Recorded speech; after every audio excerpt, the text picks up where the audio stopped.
le sang de Jésus pour accéder au trône de grâce. Nous allons lire Hébreux chapitre 4.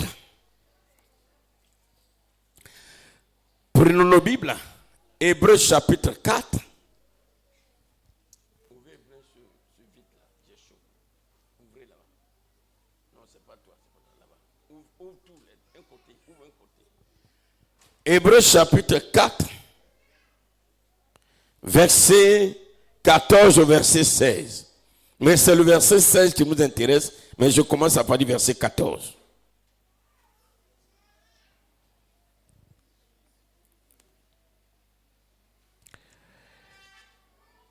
Ainsi, puisque nous avons un grand souverain sacrificateur qui a traversé les cieux, Dieu, le Fils de Dieu, il dit Dieu, le Fils de Dieu,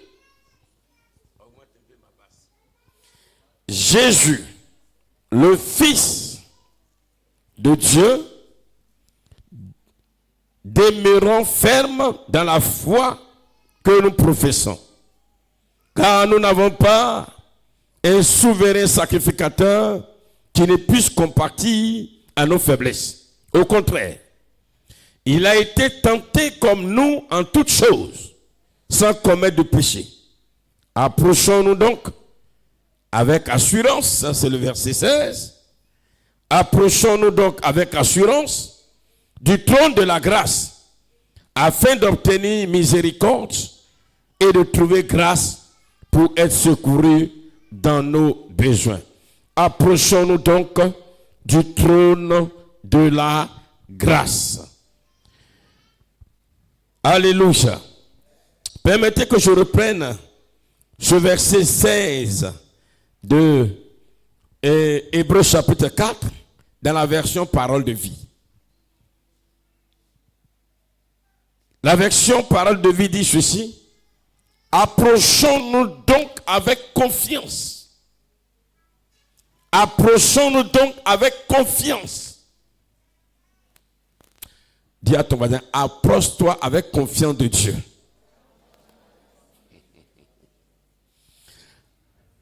Approchons-nous donc avec confiance du Dieu puissant qui nous aime. Près de lui, nous recevrons le pardon. Nous trouverons son amour. Et ainsi, il nous aidera au bon moment. Amen. Frère, quand Dieu te fait la grâce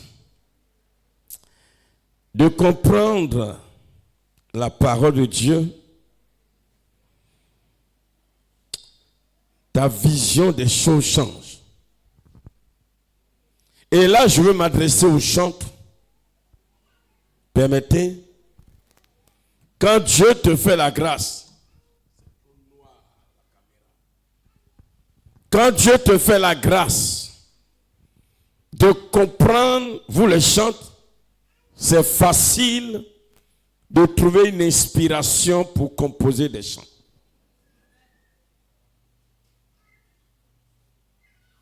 Oui, c'est facile parce que tu es là et puis les cantiques viennent seuls. Si réellement tu fais de ça un ministère, gloire à Jésus. Peuple élu de Dieu,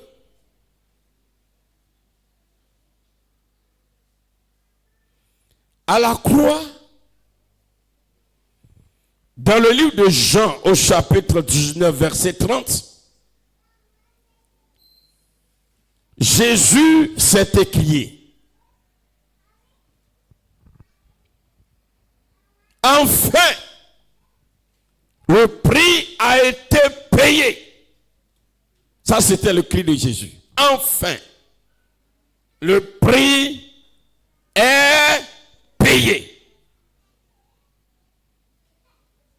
Louis II a traduit par tout est accompli. Mais en araméen, il est dit le prix est payé. Dis à ton voisin, Jésus a payé le prix. Quand on paye le prix, il y a une dette. Et il a payé le prix. La dette est finie. Mais quel est le prix qui venait d'être payé? Le prix pour réconcilier Dieu avec l'homme. Quand Dieu a créé l'homme, Dieu et l'homme étaient ensemble. Ils étaient un. Mais l'homme s'est révolté, s'est désolidarisé de Dieu en obéissant au diable. Et il y a eu cette séparation. Jésus a payé le prix pour qu'enfin ou à nouveau, Dieu et l'homme soient réconciliés. Dis Amen. Dis un bon Amen s'il te plaît. Quel est le prix qui a été payé pour que Jésus dise enfin le prix est payé? Le prix pour que Dieu soit un avec l'homme. Le prix aussi pour que l'homme reçoive le pardon de ses péchés et que les péchés soient effacés. Les péchés nous suivaient. Les péchés de nos pères nous suivaient. Même si ton père a commis un péché et que toi tu n'es pas le coupable, tu payes cash les conséquences de ce péché. Mais aujourd'hui, aucun péché de ton père ne te suit. Dis Amen. Alléluia. Même si ton père était un sorcier, un marabout, un féticheur, un buveur de sang, son péché ne te suit plus. C'est toi-même tes péchés qui vont te suivre. Mais encore le prix est payé parce que Dieu nous donne l'opportunité maintenant. Quand nous lui demandons pardon pour nos péchés, il nous pardonne et il les efface. Dieu n'est pas rancunier en gardant le péché pour lequel nous lui demandons pardon. Dieu ne fait pas ça. Seulement il te dit, va, mais ne fais plus. Quel est le prix qui a été payé à la croix? Le prix pour que les portes du royaume de Dieu qui étaient fermées, dès que, vous savez, le royaume de Dieu sur terre, c'était le jardin d'Éden. Le royaume de Dieu, c'était le jardin d'Éden. Est-ce que tu me suis bien? Et le royaume de Dieu était physique. Et Adam et Ève étaient dans le royaume de Dieu. Quand Adam et Ève ont péché, Dieu a fait disparaître le jardin d'Éden. Il a fait disparaître son royaume. Son royaume est devenu invisible aux yeux de l'homme. Et les portes sont fermées.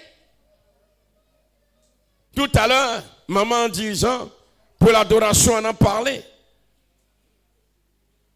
Mais Jésus a payé le prix pour que, à nouveau, sur le plan spirituel, les portes du royaume s'ouvrent afin que toi et moi, nous puissions entrer dans le royaume, vivre dans le royaume, demeurer dans le royaume, faire tout dans le royaume. Alléluia. Il a payé le prix pour qu'enfin les portes du royaume s'ouvrent. Et c'est dans ce royaume que Séphora et son fils étaient. Et j'espère qu'ils ne vont pas sortir. Ou bien. Alléluia. Et c'est de là-bas qu'étant le serpent ne pouvait pas les atteindre. Peuple de Dieu, Jésus a payé le prix pour que tout homme puisse entrer dans le royaume. Le royaume n'est pas fermé par quelqu'un. Le royaume fermé pour celui qui vit dans le péché, 7. Mais les portes du royaume s'ouvrent pour tout homme. C'est pourquoi, frère, on ne peut pas dire à quelqu'un, non, tu ne peux pas aller au paradis, tu n'es pas Dieu. Les portes peuvent s'ouvrir pour tout le monde. Même le plus grand brigand. La preuve, Jésus a donné l'exemple à la croix. Il a ouvert les portes de son royaume pour que le brigand soit le premier à entrer. Paul, qui était un ennemi de l'église. Les portes du royaume sont ouvertes. Et Paul est entré dans le royaume. Paul vivait dans le royaume. Et c'est Paul même qui a enseigné davantage le royaume. Bien-aimés, beaucoup de personnes sont encore dehors. Je veux que toi et moi, nous participons à les envoyer dans le royaume. Amen, amen, amen, amen. Alléluia. Je veux que toi et moi, nous participons à les envoyer dans le royaume. Et plus tu envoies des gens dans le royaume, plus ta récompense est grande. Quel est le prix qui a été payé?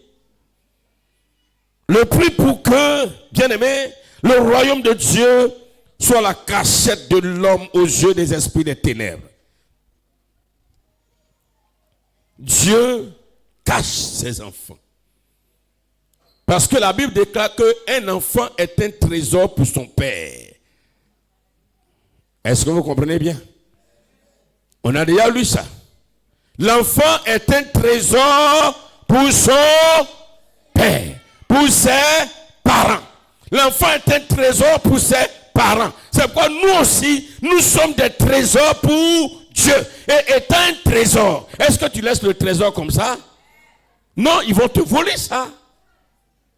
Bien, mais si aujourd'hui, Dieu te fait la grâce, pour nous qui sommes dans une région où on fait l'or, je ne vais pas prendre beaucoup, mais c'est petit seulement, 10 grammes, 10 grammes, 10 grammes c'est petit.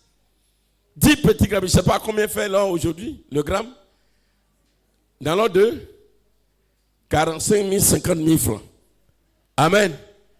Non, c'est petit. Je prends 1 kilo.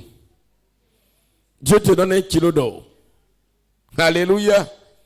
Alléluia. Ça fait plus de 50 millions de francs CFA. Et puis tu as ce trésor, qui est 1 kilo d'or.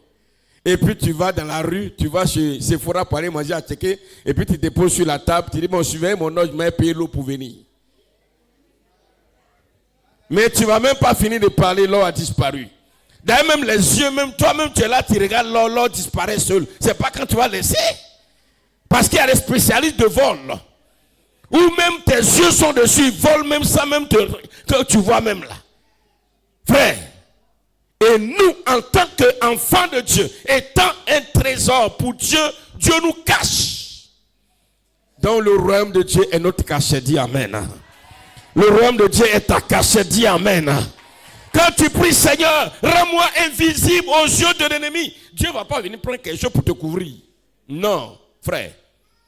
Seigneur, rends-moi invisible. Dieu ne va pas te soulever pour te faire disparaître dans les airs. Non.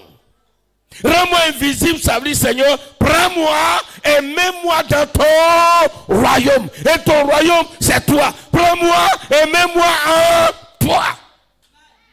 Et quand tu es en Dieu, tu es invisible aux yeux de tes ennemis. Dieu a payé le prix. Jésus a payé le prix pour ça. Tout est accompli. Donc le tout est accompli là, tout est dedans. Amen, amen, amen, amen. Satan ne savait pas au départ. Mais quand il a compris, le tout est accompli de Jésus, il dit, mais je suis mort. J'ai perdu. J'ai perdu.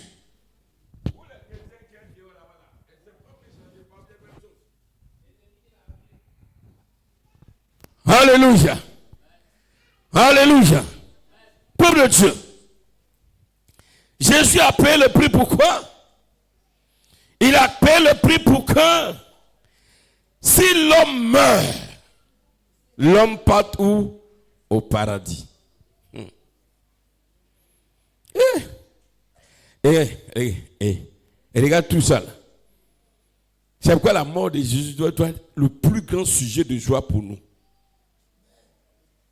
Si l'homme meurt maintenant, puisque le paradis se trouve aussi en Dieu, ça c'est le mystère de Dieu.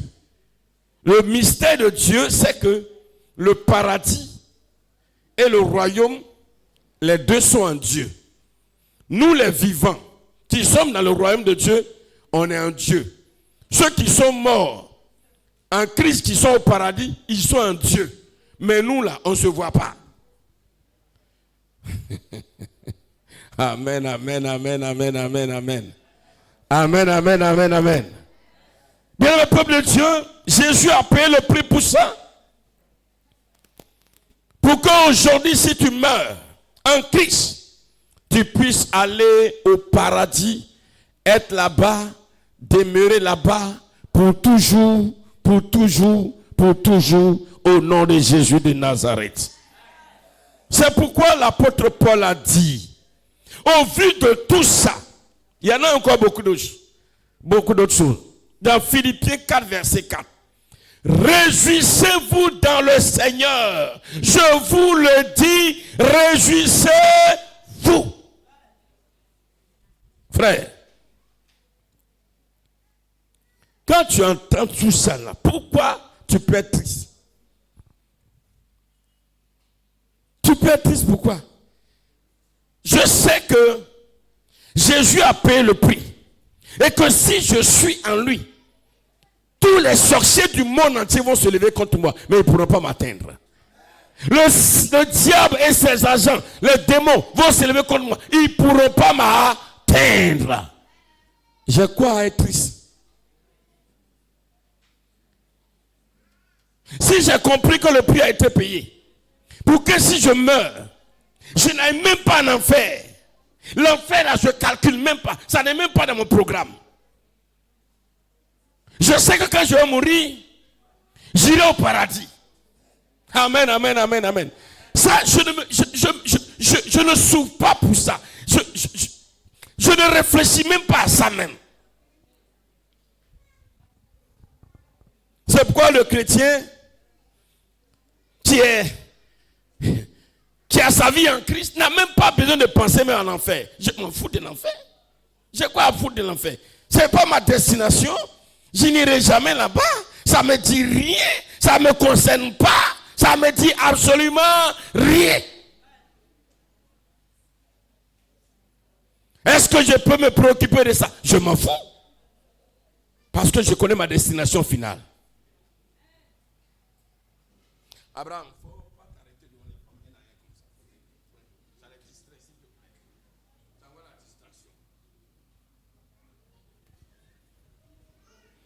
Alléluia.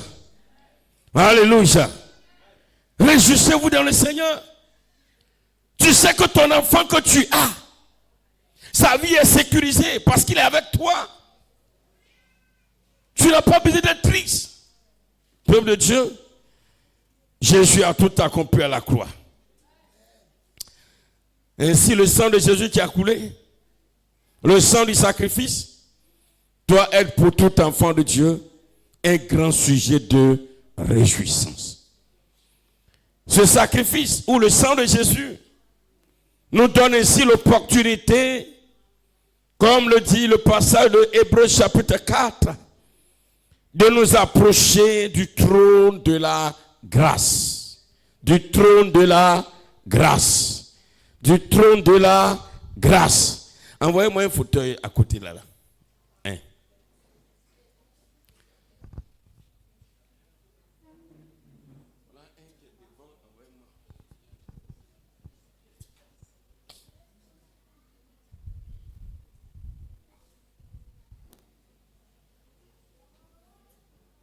Dépose là. Enlevez les micros, dégagez. Soyez réactifs.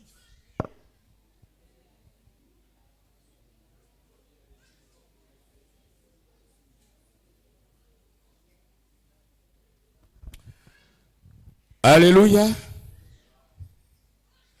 Voici, je représente ça comme étant le trône de Dieu.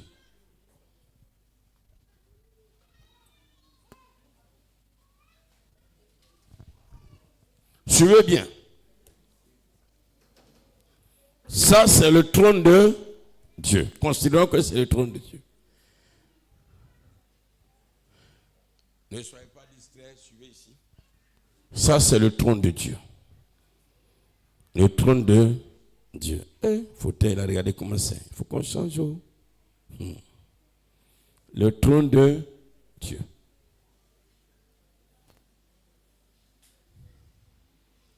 Dieu est sur son trône. À la vérité, je vous explique. Le trône de Dieu, c'est pas parce qu'il y a un trône et puis Dieu est assis dessus. Dieu lui-même, il remplit son trône. Suivez attentivement.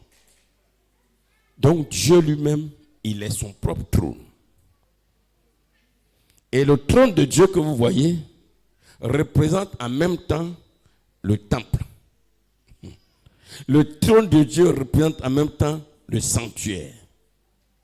Le trône de Dieu représente en même temps son royaume. Mais considérons le thème dans Hébreux chapitre 4. Approchez-vous du trône de la grâce avec confiance totale en l'Éternel.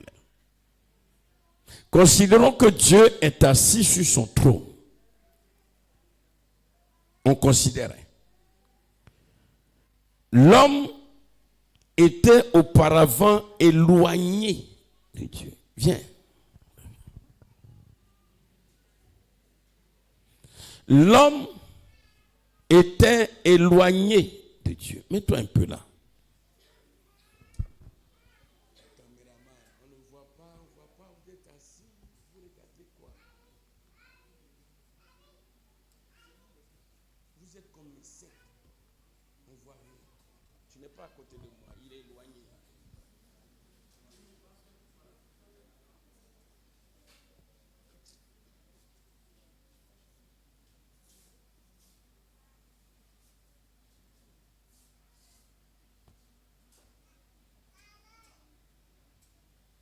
L'homme était éloigné de Dieu.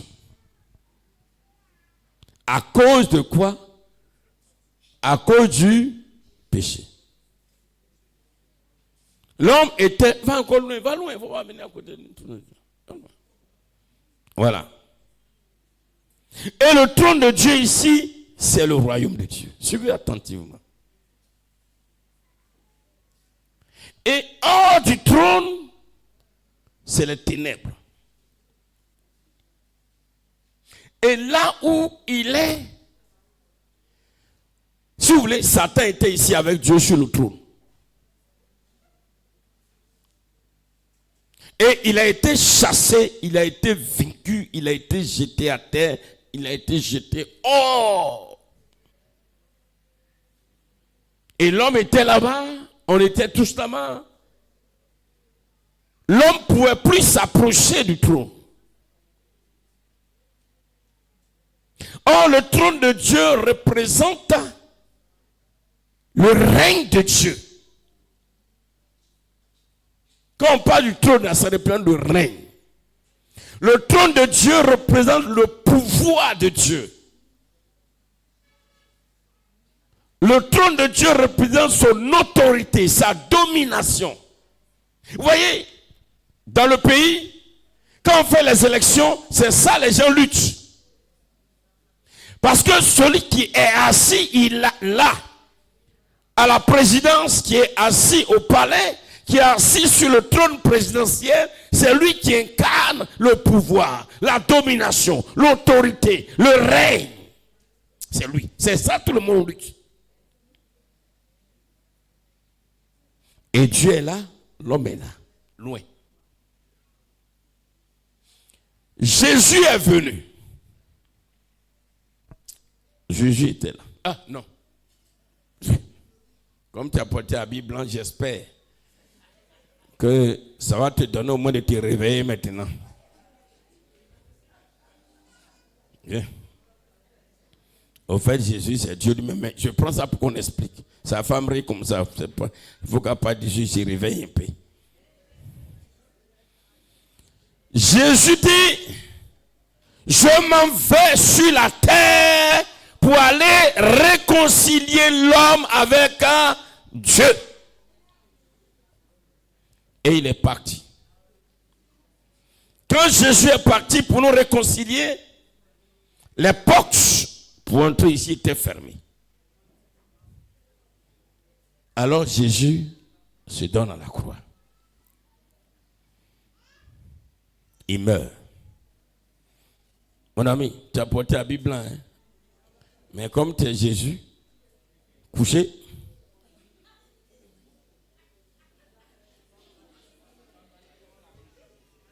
Le sang de Jésus qui est là. Jésus est là, mais c'est son sang qui est là. Parce que l'homme, c'est son sang. Le sang de Jésus devient alors le chemin par lequel l'homme doit passer pour arriver au trône.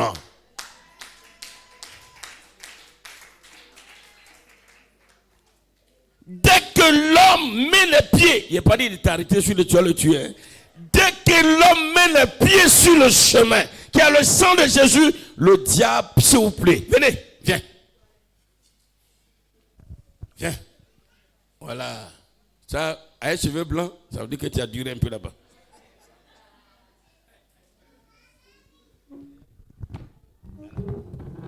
Voilà, sang de Jésus, il faut courir pour venir ici.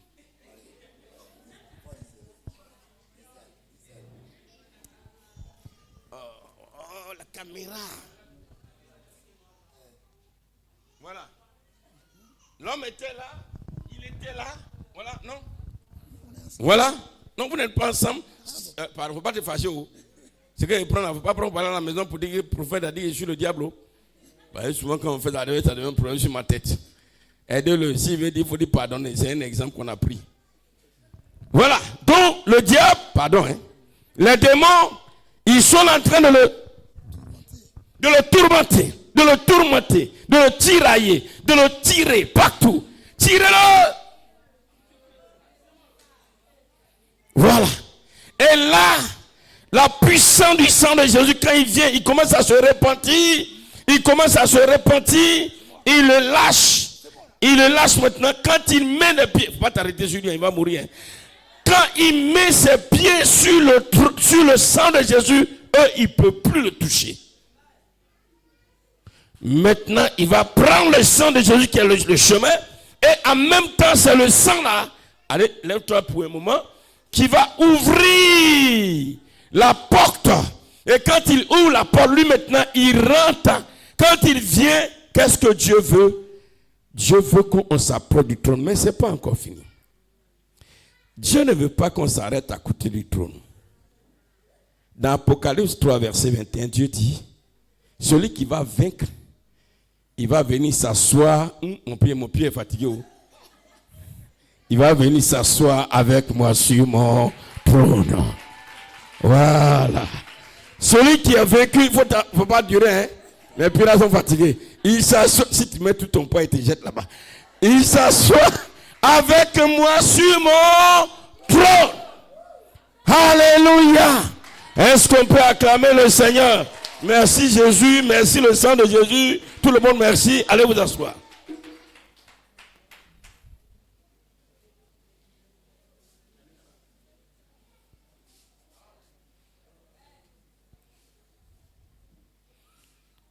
Gloire à Jésus.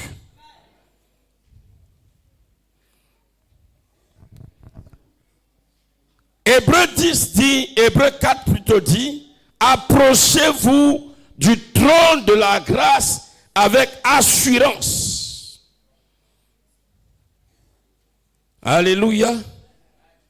Mais après, Apocalypse 3, le verset 21, nous dit, Apocalypse chapitre 3, verset 21, dit au sujet du trône que tu ne vas pas seulement t'approcher, mais il dit, celui qui vaincra, je le ferai asseoir avec moi sur mon trône, comme moi j'ai vaincu et je me suis assis avec mon Père sur son trône. La version Semeur de Apocalypse chapitre 3, verset 21 nous dit ceci. Je lis quelques versions pour qu'on comprenne mieux. Il dit, le vainqueur, dit, il faut répéter avec moi, le vainqueur, je t'entends pas bien, le vainqueur, je le ferai siéger avec moi sur mon trône, comme moi-même, je suis allé siéger avec mon Père sur son trône, après avoir remporté la victoire.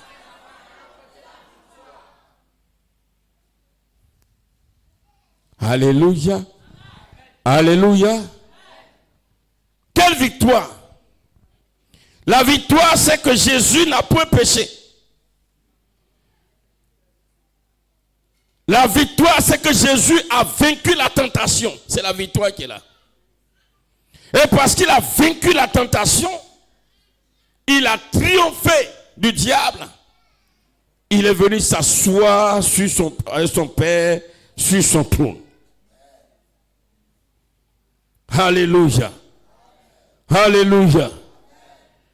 Bien-aimés dans le Seigneur. Et du coup, le Seigneur dit que nous aussi, il nous fait asseoir avec lui sur son trône. Et nous allons siéger. Je l'ai dit tout à l'heure que quoi? Le trône incarne la royauté. Le trône incarne l'autorité. Le trône incarne la puissance de Dieu. Le trône incarne son pouvoir. Celui qui siège avec Dieu sur son trône partage la royauté de Dieu, partage la domination de Dieu, partage la puissance de Dieu, partage son pouvoir. Remettez mon fauteuil là, s'il vous plaît. Alléluia. Non, toi, envoie ça s'il te plaît. Faites vite. N'allez pas loin avec mon siège. Non, il faut laisser ça. Dieu est là. Suivez s'il vous plaît. Dieu est là. Il est assis. Jésus est assis. Il siège. Voici sa royauté. Voici son trône. Voici son pouvoir. Voici son autorité. Voici sa domination. Il dit, viens. Celui qui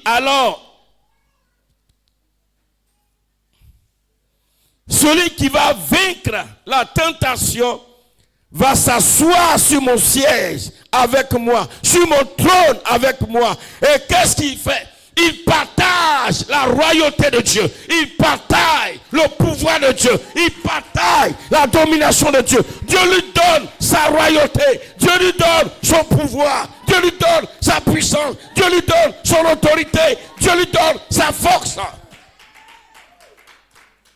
Pas à moitié. Dis à ton voisin, pas à moitié. Mais totalement. C'est pourquoi il dit dans Luc chapitre 10 verset 19, celui qui va s'asseoir sur mon trône, je lui donne le pouvoir de marcher sur les serpents et sur les scorpions, sur les démons et sur toute la puissance de l'ennemi. Et rien ne pourra nuire à sa vie. Rien. Parce que Dieu, rien ne peut contre lui. Il dit toi aussi, rien ne pourra contre toi. Parce que tu as ma royauté. Tu as mon pouvoir. Tu as mon autorité. Tu es assis avec moi. Tu es sur mon trône. Tu as le même pouvoir que moi. Tu as la même domination que moi. Tu as la même royauté que moi. Tu as la même autorité que moi. Alors, chrétien, pourquoi tu as peur? Comment tu comprends le mot chrétien même? Le chrétien, c'est quelqu'un qui est habillé, qui vient s'asseoir à l'église, non, au temple, c'est pas ça? Hein? Non, c'est ça l'enfant de Dieu. C'est comme ça les gens comprennent. Le chrétien, l'enfant de Dieu, c'est celui qui sait chanter. L'heure de la victoire, de la vérité, a sonné dans mon cœur que Jésus. C'est ça le chrétien, non? Non. Le chrétien, c'est une nouvelle identité. Dis à ton voisin, c'est une nouvelle identité. Il faut bien dire, c'est une nouvelle identité. C'est une nouvelle création. Ton avant, là, tu es mort. Ce que tu étais là, tu es mort. Tu n'existes plus. Flavien n'existe plus. Élie n'existe plus. Maman Élie n'existe plus. Jean-Baptiste qu'on a connu hier n'existe plus. Celui que l'on a connu, qui est né de père et de mère originaire de Gourgui, il n'existe plus. Il est mort. Tu es mort. Le ressortissant de Yo, de Gourgui, le ressortissant de Ouagadougou, de Paris, de la Guadeloupe, de l'Antille, des Antilles, le ressortissant de Cotonou, le ressortissant de Waiguia, de Bamako, de Lagos, il est mort. Tu es mort. C'est une nouvelle personne maintenant qui est assise sur le trône avec Dieu. Pourquoi tu as peur? Ignorant. Dis à ton voisin, tu es trop ignorant.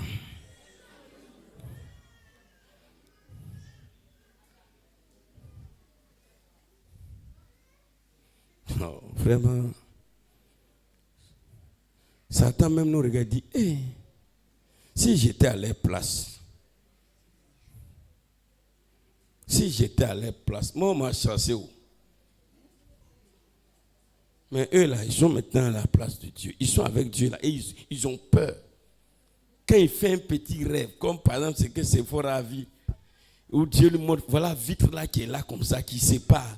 Et puis Dieu te montre un peu les sorciers qui sont en train de courir derrière là-bas. Ils sont en train d'essayer de t'attaquer. Ils sont en train de venir contre toi. Tu ne sais même pas que vous n'êtes pas dans le même endroit. Tu es là-bas, tu te réveilles. Laissez-moi vie. Laissez-moi. Vous êtes vaincu. C'est quoi ça là? C'est quoi? Il y en a peureux comme ça là. Tu as une fois vu Dieu qui a peur? Dis à ton mari, tu as une fois vu Dieu avoir peur? Et puis toi, tu es avec Dieu et puis tu as peur. C'est quoi ça? Oh. Surtout quand on monte dans la voiture. Et puis la voiture s'est rétangée, il va avoir un accident. Jésus. Au nom de Jésus, tu as vaincu. Au nom de Jésus. Ça, c'est cri de peur. Ça, c'est Jésus de peur.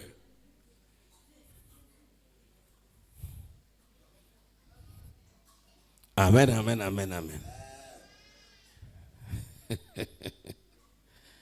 Tu es mort.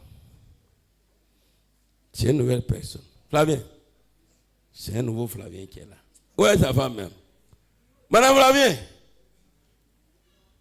Tu es une nouvelle personne. Tu n'es plus la même personne. Toi qui es là maintenant là, tu es assis sur le trône de Dieu. Tu as le même pouvoir que Dieu. Ton amen est petit. Tu as le même pouvoir que Dieu. Attends. Dieu n'a jamais dit qu'il te donne une partie de son pouvoir. Dieu ne donne pas une partie de son pouvoir. Dieu ne donne pas une partie de sa domination. Dieu ne donne pas une partie de son autorité. Il dit tout ce que j'ai là, je te donne.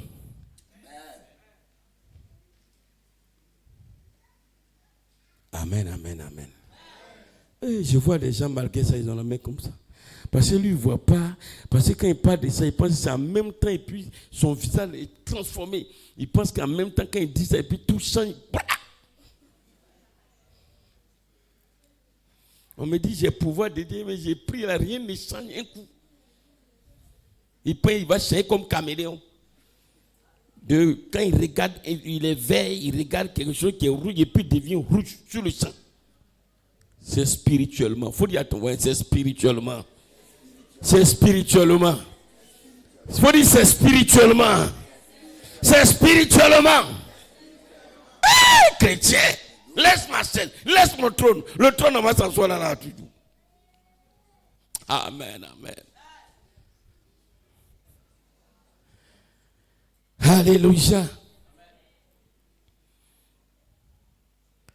Peuple de Dieu.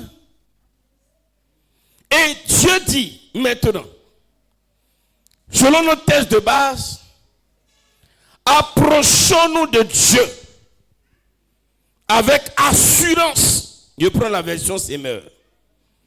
La version Semeur. Et c'est ça que nous allons prendre pour comprendre nos tests de base. Alléluia. Alléluia. Oui.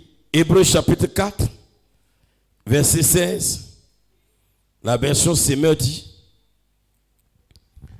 approchons-nous donc du trône de Dieu de grâce avec une pleine assurance. Là, Dieu nous accordera sa bonté et nous donnera sa grâce pour que nous soyons secourus au bon moment.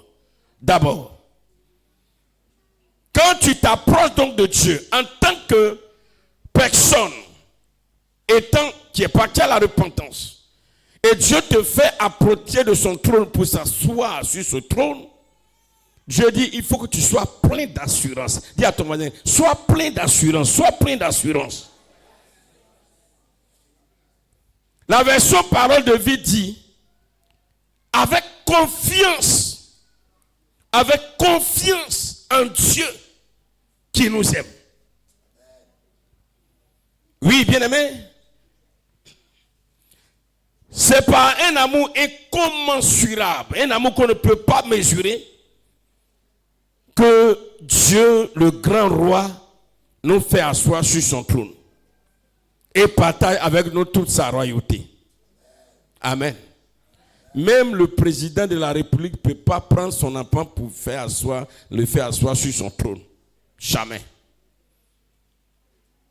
Même le président ne peut pas prendre le ministre qu'il aime le plus pour dire, viens, à partir d'aujourd'hui, tu prends ma place. Ou bien tu t'assois avec moi, je partage mon pouvoir, mon autorité avec toi. Jamais.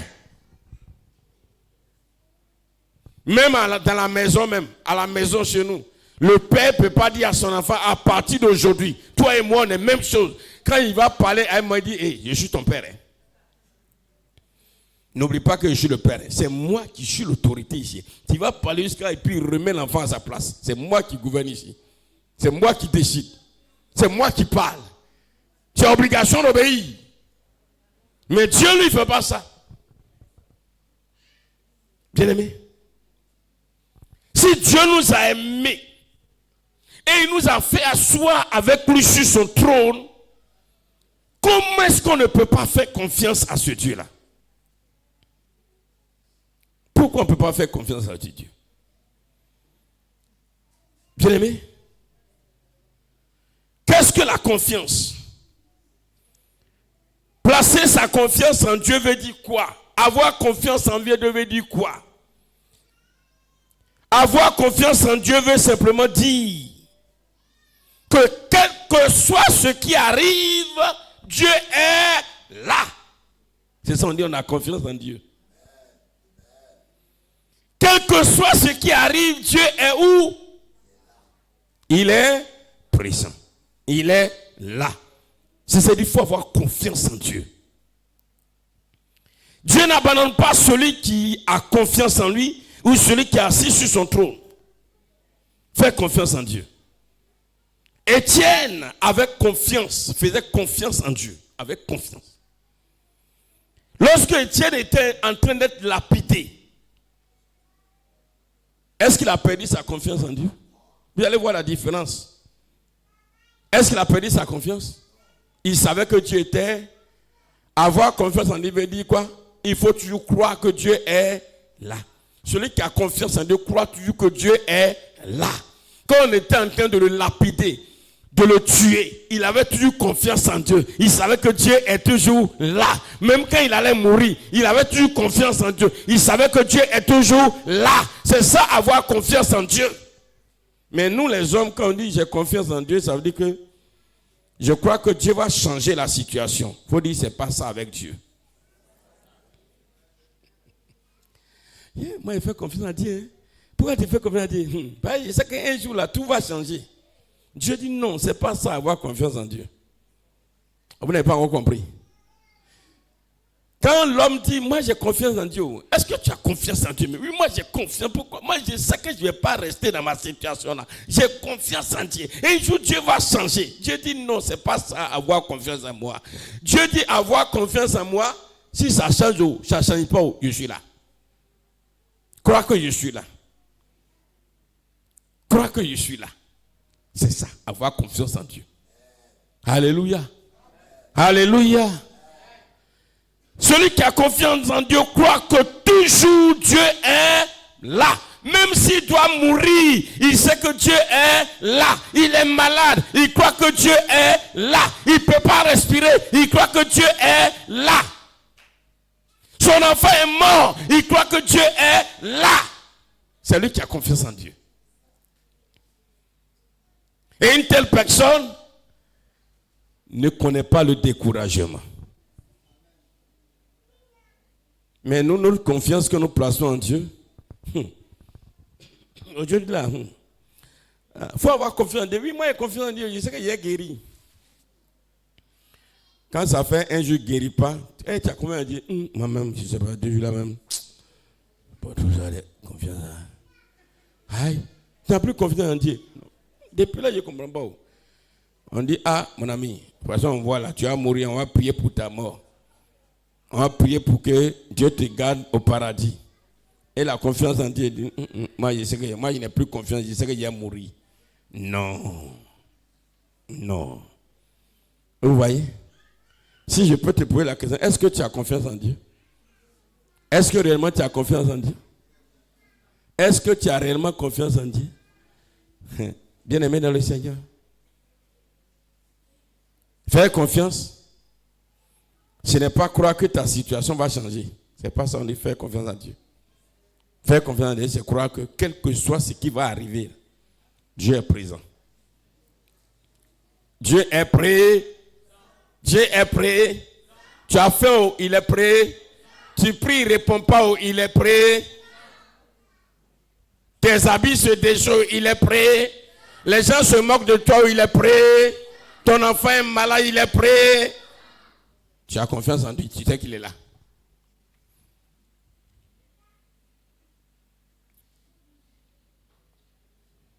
Abraham, pourquoi Dieu l'a aimé? Abraham a eu confiance en Dieu. Il faisait confiance. Quand il a soulevé son couteau, qui devait égorger son enfant, il savait que Dieu était là. Il sait que même si son enfant meurt, Dieu est là. Amen, amen, amen, amen. Amen, amen, amen. Il savait que Dieu est là. Peuple de Dieu, Dieu dit, approchons-nous de son trône avec totale confiance.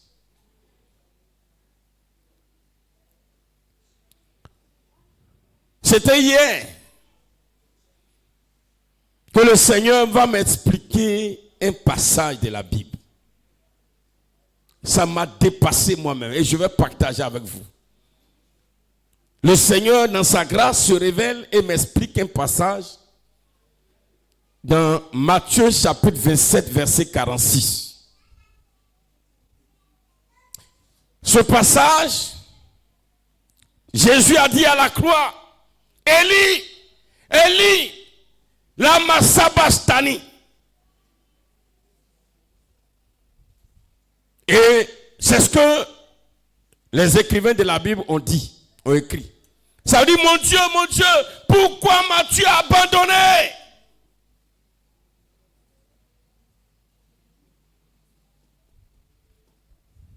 Dieu m'a dit, il dit non, ce n'est pas ce que Jésus a dit à la croix. Il m'a dit à la croix, Jésus n'a pas dit ça. Jésus a dit, Élie, Élie, je te fais confiance. Il n'a pas dit pourquoi tu m'as abandonné. Il dit, je te fais confiance. Mon Dieu, je te fais confiance. Je sais que même si je suis en train de mourir, tu es là. Alléluia, frère. Fais confiance à Dieu. Je ne sais pas ce que tu traverses aujourd'hui, mais fais confiance à Dieu. Fais confiance à Dieu. Même si ton mariage tarde, fais confiance à Dieu. Si ton enfantement tarde, fais confiance à Dieu. Dans ta stérilité, il est là. Dans la maladie, il est là. Dans ton célibat, il est là. Dans la galère, il est là. Même si on te persécute, il est là. Fais-lui confiance. Ça ne veut pas dire qu'il t'a abandonné. Je te fais confiance. Je sais que tu es là. Alléluia. Alléluia. Est-ce que tu es là ce matin? Ta confiance est partie, hein? Ta confiance en Dieu est partie. Parce que celui qui a confiance en Dieu, son adoration ne change pas. Celui qui a confiance en Dieu, sa façon de servir Dieu ne change pas. Celui qui a confiance en Dieu, sa façon de venir servir Dieu ne change pas. Mais celui qui n'a pas confiance en Dieu, quand son ventre est rempli, il est un vrai adorateur de l'Éternel. Quand sa poche est pleine, c'est un vrai adorateur de l'Éternel. Quand il est en bonne santé, c'est un vrai adorateur de l'Éternel. Mais quand il est malade, Dieu, tu m'as abandonné. Pourquoi m'as-tu abandonné? Jésus n'a pas dit pourquoi tu m'as abandonné. Il dit Élie, Élie, je te fais confiance. Et la suite, on dit, il appelle Élie. Je te fais confiance.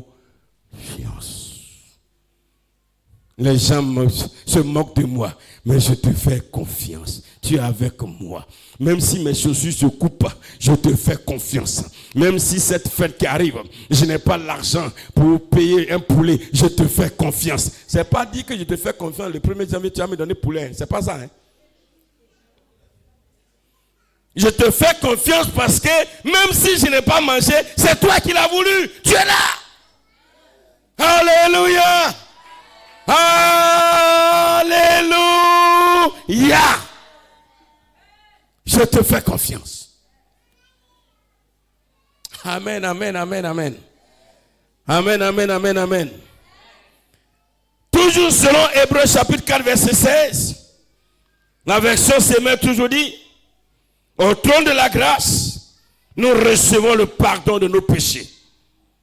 Peuple de Dieu, personne ne peut s'asseoir sur le trône de Dieu s'il n'a pas reçu le pardon de ses péchés et s'il n'a pas été lavé de ses iniquités. Personne ne peut s'asseoir s'il n'a pas été revêtu d'un habit nouveau. Personne ne peut s'asseour. Notre Seigneur, il est rempli de gloire. Il est majestueux. Il est d'un éclat extraordinaire. Il n'y a pas d'impureté dans ses habits, dans sa robe. Sa robe, c'est sa gloire. Il est pur, il est éclatant. Il est... Bien aimé, regarde. Écoute. Hein? Corinthia porte un habit blanc. Et puis voici que ton fils, il s'est mangé une sauce graine. Ça est partout dans sa main, sur sa bouche. Et puis, tout de blanc vêtu. Ton enfant chéri. Alors que de là, tu t'en vas à une cérémonie. Parce que Dieu, il est toujours dans la fête. Et puis l'enfant vient. Maman, il y a ma ne viens pas de moi. C'est ça, non? Pourquoi? Parce qu'il va te salir. C'est normal, non? C'est une réaction normale. Non, ça ne veut pas dire que tu n'aimes pas ton enfant, hein? Parce qu'il y a des gens qui vont dire non, si tu aimes ton enfant, c'est faux, tu mens. Même il faut aimer ton enfant, comment? Tu ne vas pas accepter. Alléluia. Tu ne vas pas accepter. Dieu aussi, c'est pareil. Pour que Dieu te fasse asseoir sur son trône, il faut que tu sois propre, tu sois pur, tu sois saint. Donc, comme Dieu veut que tu t'asseyes sur son trône, dès que tu lui demandes pardon, viens. Dès que tu lui demandes pardon, automatiquement, il ordonne à ses anges, comme il a fait pour Josué le sacrificateur, il te pardonne, il change tes vêtements, on te revêt d'un habit de gloire, et puis il dit maintenant, viens t'asseoir avec moi, allez mon fils chéri, mon élu, mon fils bien-aimé, voilà, tu es comme moi, tu es propre, tu es resplendissant de gloire. Mais tu veux t'asseoir sur le trône de Dieu en étant sale. Hein? Ah, vous avez dit quoi? Jamais. Voilà. Et comme Dieu fait asseoir sur le trône est une promesse, est un héritage, il va te pardonner, il va te laver, il va te purifier. Quand on va dire va te laver, il ne va pas aller prendre un seau pour te laver. Pas pour prendre un seau d'eau. Voilà. Voilà, c'est spirituellement. Il faut dire à ton voisin, c'est spirituellement. Voilà. Pas souvent, nous on a prié quoi? Seigneur, je me lave. Je me lave. Parce qu'on se voit comme avec un seau. Et ceux qui ne se lavent pas un seau, là, ils vont faire quoi? Je me lave au jour robinet. Je me lave au. Et ceux qui sont dans les endroits où ils ne se lavent pas, ils peuvent faire 6 mois, ils ne se lavent pas. Au pôle Nord, où il fait froid, la neige, 11 mois sur 12. Toi, tu as te laver pour aller où? Tu ne transpires pas où? Donc, tu n'es pas sale, mon frère. Tu as te laver où? On ne se lave pas. Alléluia. Donc, il te purifie, il enlève ton vêtement et puis il te fait asseoir. Parce que sa volonté est que il veut que tu t'asseyes sur son trône. Donc, il ne va pas tarder. Il va te pardonner. Alléluia. Donc, arrête de te culpabiliser. Je reviens sur ça depuis un certain temps. Arrête de te culpabiliser. Quand tu sais que ton pardon a été sincère, arrête de te culpabiliser. Le Dieu qui veut te faire asseoir sur son trône t'a dit, si tu m'as demandé pardon, je te change ton habit pour te prendre. Parce que tu es mon enfant. Je ne vais même pas tarder. Alléluia. Je veux que tu t'asseyes. Je veux te donner mon pouvoir. Je veux que tu aies mon autorité. Je veux que tu aies mon règne. Je veux que tu aies ma royauté. Je ne vais pas tarder. Dieu ne va pas te dire non. Bon, aujourd'hui, là, bon, c'est vrai, tu m'as demandé pardon. J'ai compris, mais va et puis reviens demain encore. Non, ton pardon, là, de toute façon, il voit ta tête, là, c'est pas trop clair. Hein? Tu me demandes pardon et puis tu souris. C'est pas bon. Non, ton sourire, là, c'est pas trop clair. Tu me demandes pardon et puis il ne voit pas tes larmes. Il faut pleurer un peu, je vois si ton pardon est sincère. Là, m'a dit maintenant, tu vas commencer à pleurer. On dit non, ton pardon là, non, tu n'as pas accompagné de jeûne, donc il ne te pardonne pas. Il faut gêner. Mercredi là, tu vas gêner pour ça. Il dit mercredi, non, ton jeûne là, de toute façon, tu priais là, tu as prié, puis dans la prière, tu as dormi un peu, donc il ne te pardonne pas. Il faut maintenant prier toute la nuit, il ne faut pas dormir. Là, je vais te pardonner. Toute la nuit, tu demandes pardon à Dieu. On a jeudi. Jeudi dit non, de toute façon, tu as prié là. Non, tu n'as pas bien prié. Tu étais assis. Maintenant, mets tes pieds au mur. Tu mets tes pieds au mur, tu demandes pardon. Vendredi dit non, ton pardon, ce n'est pas trop clair. Vraiment, non. Il faut que tu demandes pardon et puis tu roules. Quand tu roules la tête, je vois que tu es sérieux. Tu roules, tu vas. Mon frère, c'est faux.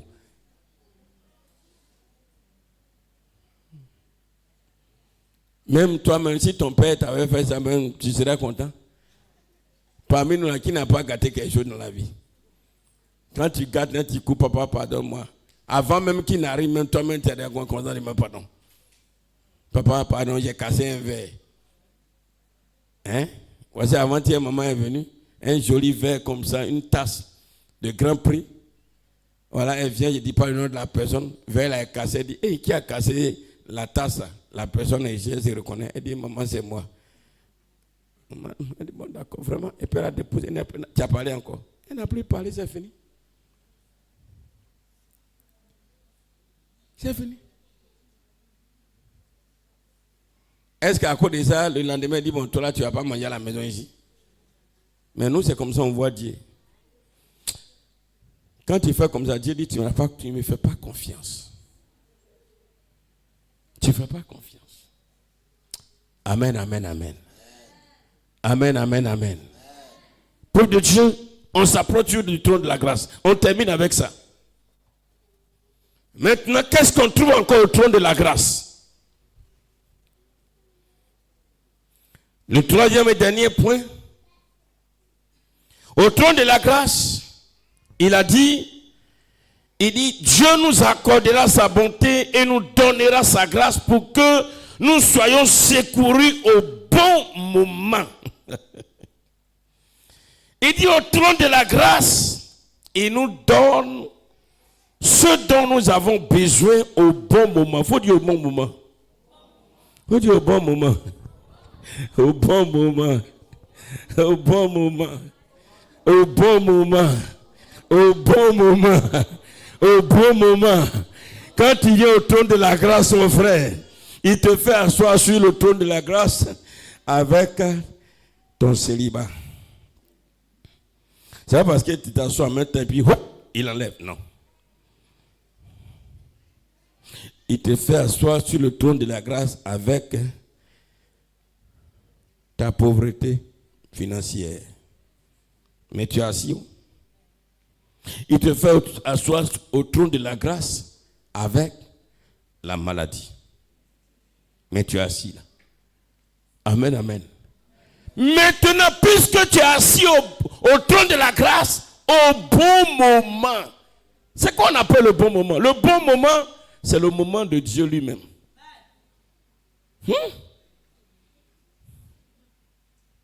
Au bon moment, c'est le moment de Dieu. C'est pas toi ton moment. Il faut dire c'est pas toi ton moment. Au bon moment, c'est le moment de Dieu.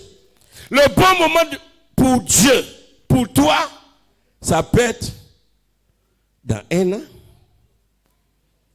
dans 2 ans, dans 3 ans, dans 4 ans, dans 5 ans, dans 6 ans, dans 7 ans, dans 8 ans. Vous voulez qu'il continue? Il va continuer. Dans 10 ans, dans 15 ans, dans 20 ans, dans 30 ans. Ça peut être pour Dieu le bon moment. C'est pourquoi le bon moment de Dieu n'est pas nous, notre bon moment à nous. Mais nous devons nous accorder au bon moment de Dieu. Parce que c'est pour Dieu qui compte. Dis à ton moment, c'est pour Dieu qui compte. Pourquoi Dieu dit au bon moment? Parce que c'est là il va tirer sa gloire. Parce que c'est là il sait que s'il te donne ça, ça te sera profitable. C'est là le bon moment de Dieu. C'est pourquoi tout ce que Dieu nous donne, rien ne vient en retard, rien ne vient tôt. Ça vient au bon moment. Amen, amen, amen, amen. Il n'y a pas de retard avec Dieu. Dieu n'est jamais en retard, Dieu n'est jamais en avance. Seigneur, pourquoi tu tardes? Pourquoi tu tardes? Oh, Seigneur, non. Le bon moment n'est pas encore arrivé. Jean-Baptiste est né au bon moment.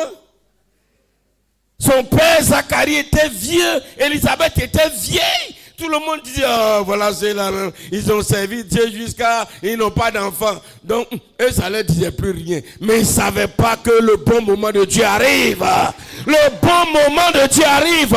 Parce que le bon moment, c'est la mission que Dieu avait donnée à Zacharie, à Jean-Baptiste. Dieu dit, voilà, maintenant que le Sauveur va venir, c'est le bon moment pour que j'envoie celui qui va aller l'annoncer.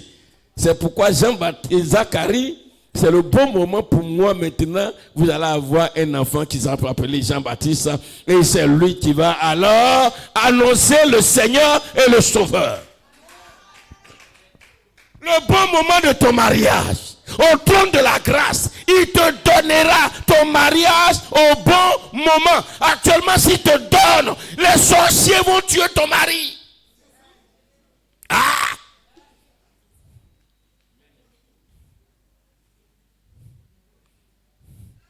Tu veux te marier au bon moment ou bien tu veux te marier, tu veux devenir veuve tôt. Il faut choisir. Ah, merci, acclame le Seigneur, dit au bon moment. Dieu connaît. Il attend que la reine de la sorcellerie, de celui qui, dans la famille de celui qui doit être ton mari, n'a qu'à mourir d'abord. Parce que si celle-là reste là et que tu te maries à celui que Dieu a choisi, ton mariage sera foutu. Dieu attend le bon moment. Oh, ton amen est petit. Alors, je veux un bon amen, s'il te plaît. Je suis assis au trône de la grâce ce matin pour te communiquer la grâce de Dieu La grâce du bon moment du Seigneur, le bon moment de l'Éternel. Dieu sait que si actuellement il te donne l'argent pour que tu puisses entreprendre ce que tu vas entreprendre, ton argent ne va pas servir. Il attend le bon moment. C'est pourquoi pour l'heure, il te donne ce que tu dois avoir pour manger un peu. Tu dois manger un peu, tu dois t'habiller un peu, tu dois payer ta maison un peu. Le bon moment arrive. Le bon moment viendra. Le bon moment viendra. Il dit au trône de la grâce, il nous exauce au bon moment. Alléluia. Alléluia. Alléluia. Oh, tu veux quitter Zougoussou pour aller ailleurs? C'est pas le bon moment. Si tu vas, c'est pas bon. Alléluia. Dieu attend le moment où ton enfant sera alors un cadre quelque part. Et il va dire, maman, viens maintenant. Et tu seras à un certain âge, tu t'en vas, mon fils, je vais m'asseoir à côté un peu de mon fils pour l'aider. C'est là que tu vois un monsieur qui arrive comme notre soeur qui est Valentine, qui est à Yamsokro. Elle avait plus de 60 ans. Elle disait, pour moi c'est fini, j'ai plus me marier. Un jour elle est venue, je lui ai dit, le Seigneur me dit, tu vas te marier, prophète toi aussi. Voilà, un jour elle m'appelle, prophète, il ne s'est pas imaginé. Il y a un grand cadre de la société qui est là-bas, sa femme était décédée. Il était resté veuf dans l'église. Et voilà, c'est lui qui veut maintenant me marier. Et Dieu a choisi le bon moment pour que la femme de ce monsieur meure, pour que le monsieur devienne le mari de notre soeur. Mais aujourd'hui, quand tu vois la soeur, elle a rajeuni. Elle est devenue jeune. Elle a rajeuni. C'est le bon moment. Parce que celui-ci qui tes yeux se trouvent, c'est pas le bon moment. Si tu le prends, c'est un va-nu-pied, c'est un brigand, c'est un bandit de grand chemin. C'est pas le bon moment. Quand le bon moment va venir là, Dieu va le faire sortir d'un trou. Dis amen. Oh, ton amen est petit. Dieu va le faire sortir d'un trou. Ton amen est petit, ton amen. Le bon moment arrive. Toi qui nous suis, toi qui es là, le bon moment de Dieu, il dit au bon moment. Israël était esclave en Égypte. Et Israël criait à Dieu. Israël criait à Dieu. Oh, sauve-nous. Oh, sauve-nous. Oh, sauve-nous. Dieu attendait. Mais Dieu attendait le bon moment. Le bon moment, c'était que Moïse vienne au monde. Et c'est lui qui dit le bon moment est arrivé. Moïse, élevé par Pharaon, devient le choix de Dieu. C'était le bon moment de Dieu. Et celui qui croit qu'au trône de la grâce, Dieu exauce au bon moment, il ne connaît pas le découragement. D'abord, il a confiance en Dieu. Il sait que Dieu est avec lui en tout moment, même dans le temps de sécheresse. Et il sait que le temps de Dieu va arriver. Le bon moment de Dieu va arriver. Le bon moment de l'Éternel va arriver. Et le bon moment sera ton bon moment. Et ça sera un bon moment de joie, de bonheur. Un bon moment de joie et de bonheur. Que Dieu nous bénisse. Que Dieu nous bénisse. Ça, c'est l'œuvre de la croix, le sang de Jésus. Frère, quel que soit ce que tu traverses aujourd'hui, je te dis, le bon moment de Dieu arrive. Aie confiance. Et ne te décourage pas. Ne cherche pas toi-même à la solution. Ne cherche pas la solution. Le bon moment arrivera. Le bon moment arrivera. Le bon moment arrivera. Ruth était mariée au fils de Naomi. Et Naomi, son mari est mort. Ses enfants sont morts. Oh, Naomi voulait retourner dans sa ville. Elle a dit à Ruth et à sa copine, à sa coépouse, retournez. Ruth dit non. Maman Naomi, je vais avec toi. Naomi dit, hey, où tu vas là? Il n'y a pas un juif qui va te marier. Dit, le bon moment de Dieu arrive. Oh, il faut dire le bon moment de Dieu arrive. Là où tu penses que tu ne vas pas trouver pour toi, le bon moment de Dieu va venir.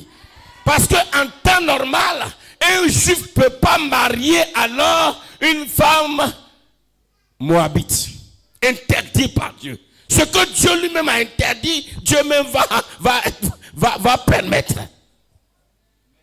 C'est lui qui lie et qui délie. C'est lui qui met fin et c'est lui qui fait le commencement. C'est lui qui annule et c'est lui qui rend possible. Amen. Dieu a dit, aucun juif, aucun hébreu ne peut marier un moabite ou une moabite. Interdiction formelle. Mais voilà le même Dieu. Ruth qui est moabite se retrouve avec Naomi à Bethléem. Et c'est le même Dieu qui va dire à Naomi, je vais faire quelque chose avec toi. Je vais t'utiliser parce que le bon moment est arrivé. Et il va utiliser alors Naomi qui va mettre alors Ruth en contact avec Boaz ou Boaz. C'est le bon moment de Dieu. Alors un enfant va naître. Et l'enfant qui va naître s'appelle Obed. Et Obed va mettre au monde Isaïe. Et Isaïe va mettre au monde David, le roi David. Amen. Regarde. Au trône de la grâce, il y a tout le bon moment de Dieu. Alléluia. C'est du bon moment de Dieu que David est sorti. Et David sera l'ancêtre de notre Seigneur et Sauveur Jésus-Christ de Nazareth. Est-ce que tu peux acclamer le Seigneur? Ah, chrétien. Le bon moment. Si quelqu'un se moque de toi, depuis tu vas à l'église, il n'y a rien. Il faut dire, j'ai tout. Il dit, mais tu as tout comment? Je suis dans la maison de Dieu. J'ai tout. Je suis en sécurité auprès de Dieu. J'ai tout. J'ai le paradis. J'ai tout. Je suis alors sur le trône de Dieu. J'ai tout. Il dit, mais tout ça, on ne comprend pas. Et là, le mariage, il faut dire, le bon moment de Dieu arrive. Mais sache que Dieu est avec moi. Alléluia. Alléluia. Que Dieu bénisse sa parole. Que Dieu bénisse sa parole. Que Dieu bénisse sa parole. Que Dieu nous bénisse ce matin. Tu vas te tenir levé et tu vas acclamer le Seigneur Jésus et son sacrifice accompli à la croix. Tu vas acclamer Jésus de Nazareth. Tu vas acclamer le roi des rois. Tu vas acclamer le Dieu puissant, le Dieu vivant, le Dieu de gloire. Tu vas acclamer le Dieu de majesté. Tu vas acclamer le Dieu fidèle, celui qui n'a pas changé. Il est grand, il est merveilleux. Alléluia. Tu vas dire merci au Seigneur pour ce seul sujet. Tu vas dire, Seigneur, merci. Merci parce que tu m'as fait comprendre ta parole. Prie le Seigneur.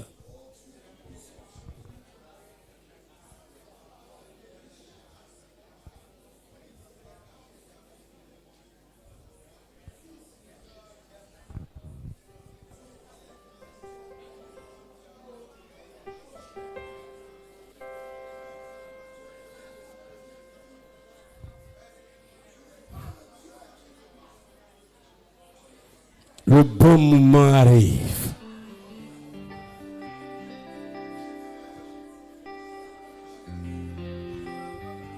Il est la voix, toi qui nous suis, dis merci au Seigneur ce matin qui t'a parlé.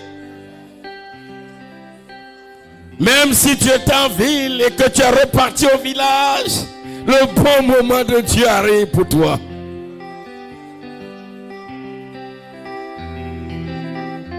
Fais confiance à ton Père. Fais confiance à ton Dieu.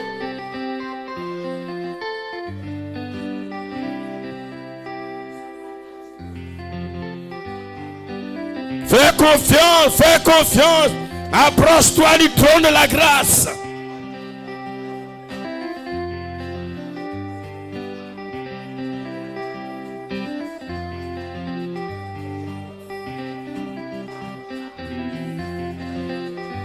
Il est digne de gloire.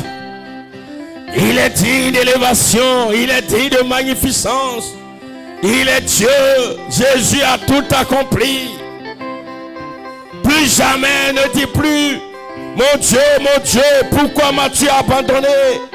Dis plutôt, Seigneur, je te fais confiance. Seigneur, je te fais confiance. Dieu d'Abraham, d'Isaac et de Jacob, je te fais confiance. Le bon moment de Dieu arrive. Le bon moment de Dieu arrive.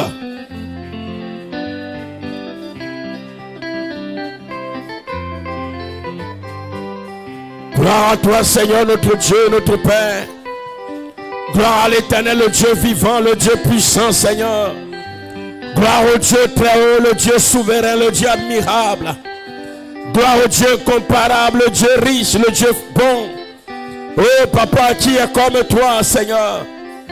Dans les cieux, tu règnes, sur la terre, tu règnes. Je te fais confiance, Seigneur. J'apprends aujourd'hui à te faire confiance, plus jamais. Je ne serai triste. Je te fais totalement confiance, Seigneur. Oh, tu es digne de recevoir la gloire. Seigneur, merci, Papa, parce que je te fais confiance. Puis le Seigneur dit à Dieu, Papa, pardonne-moi, parce que maintenant j'ai compris, je te fais confiance. Puis le Seigneur, puis le Seigneur, puis le Seigneur. Oh, Dieu est vivant, il est puissant. Hier, tu as dit, mon Dieu, pourquoi m'as-tu abandonné? J'ai dit non, c'est parce que Jésus a dit à la croix. Il lui a dit, et mon Dieu est la vérité. Il dit, Élie, pourquoi m'as-tu abandonné? Il dit non, Élie, je te fais confiance. Père, je te fais confiance. Toi qui m'as fait venir, je te fais confiance. Toi qui m'as dit de mourir à la croix, je te fais confiance. Je sais que tu es là. Je sais que tu es avec moi. Même si on crache sur mon visage, tu es là. Même si on me pèse le côté, tu es là. Tu ne m'as pas abandonné. Je te fais confiance.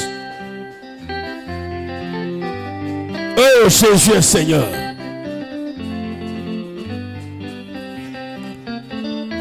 Et prie le Seigneur pour un engagement nouveau. Tu as compris la parole de Dieu ce soir, ce matin. Un engagement nouveau. Dis au Seigneur, Seigneur, désormais, je te consacre ma vie. Prie. Désormais, je te consacre mon âme, mon esprit, mon être entier. Je me consacre à toi comme jamais auparavant je ne l'ai fait.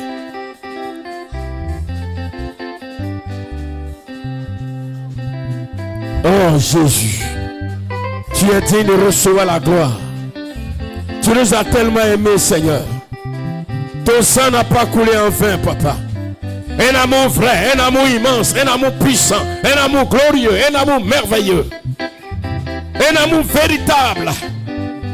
Que ton nom soit élevé, Seigneur. Gloire à toi, Seigneur. Gloire à toi, Seigneur. Gloire à toi, Seigneur. Au nom de Jésus de Nazareth. Merci, Seigneur. Je vais inviter le pasteur Jean-Baptiste. Donnez-lui un micro, s'il vous plaît. Il va vraiment dire merci au Seigneur pour ce message de gloire, pour nos vies.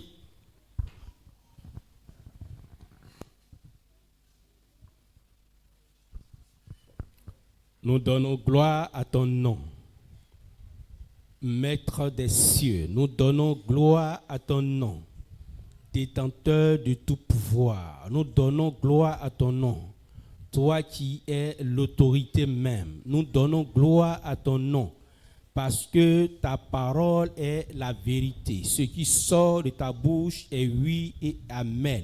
Seigneur notre Dieu, cette parole est puissante.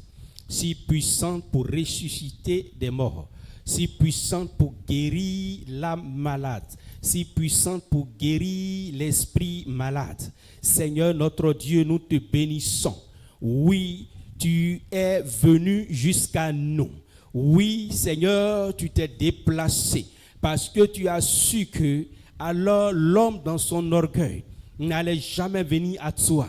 Mais toi, tu t'es déplacé pour venir jusqu'à nous. Et tu es mort. tu es mort, parce que sans effusion de sang, il n'y a pas de pardon pour le péché de l'homme. Parce que sans effusion de sang, il n'y a pas de guérison pour l'homme. Parce que sans effusion de sang, pas de salut pour l'homme.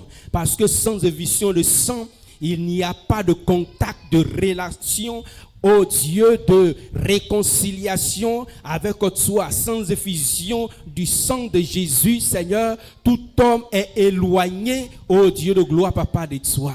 Et tu as permis que, alors Christ verse son sang, et tu as permis que, pendant que cette parole est prêchée, des cœurs soient touchés, des cœurs soient, oh Dieu de gloire, touchés au profond d'eux-mêmes. Et ces cœurs viennent à toi. Et ces cœurs qui ont commencé à prendre ce chemin du sang de Jésus, arrive jusqu'au trône de la grâce. Arrive jusqu'au trône de la grâce. Et nous te bénissons, Seigneur, pour cette œuvre immense, ô Dieu de gloire. Parce que tu n'as pas, alors, ô Dieu de gloire, empêché tes enfants. Au contraire, tu as tout facilité pour que tes enfants, oui, Seigneur, est un cœur sensible. Et dans ce cœur sensible, ils ont obéi et ils ont cru. Et ils ont cru que le sang de Jésus est capable de tout faire pour eux. Parce que tu as résolu le problème de l'homme et de l'humanité, oui Seigneur, à travers le sang de Jésus. Et le sang est versé.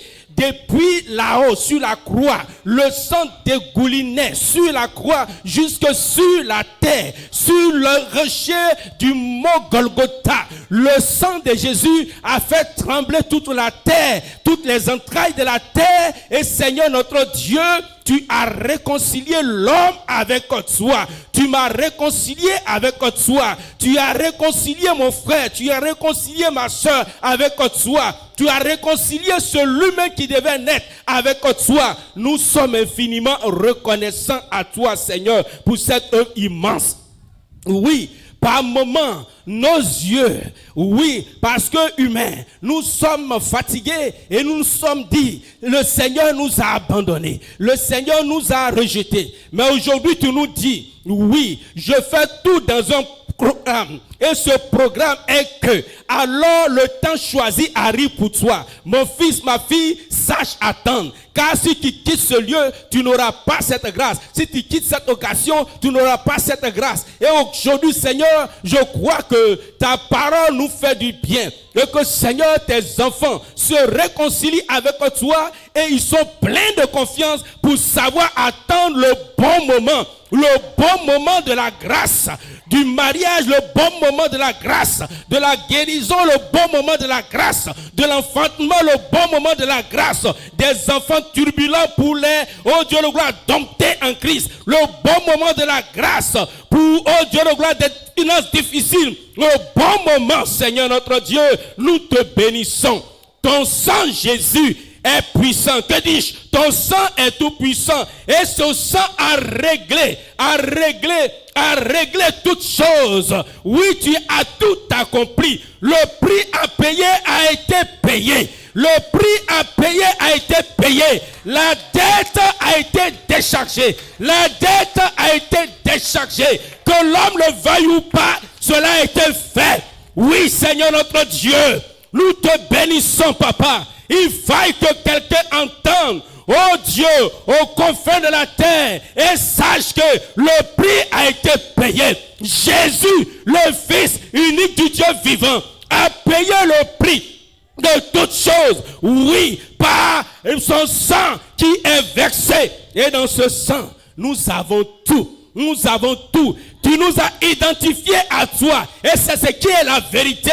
Parce que notre vie est cachée en Jésus. Et Jésus étant caché dans le Père, oh Seigneur, qui peut nous séparer de Dieu? Nous te bénissons. C'est la vérité. C'est pourquoi Satan rentrant dans les gens, ils veulent, oh Seigneur notre Dieu, persécuter tes enfants. Mais Seigneur, ils sont sous nos pieds. Parce que tu nous as élevés dans le ciel de gloire. Tu nous as élevés dans une dimension que l'être humain, par son sang, alors ne peut pas. Mais le sang de Jésus nous a positionnés là où, Seigneur notre Dieu, aucun intellectuel, aucun savant, aucun sachant, selon l'éducation humaine, ne peut positionner qui que ce soit. Nous te bénissons. Tu es notre joie, tu es notre trésor, tu es notre bénédiction, tu es notre grâce, tu es notre bonheur, tu es tout pour nous, Seigneur. Oui, Seigneur notre Dieu,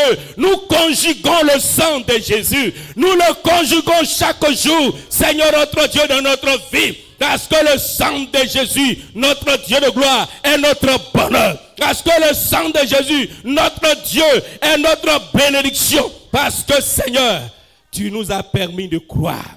Pendant que les gens de notre promotion, Seigneur, le même message arrivait à eux. Seigneur, ils ont fermé leur cœur à ta grâce.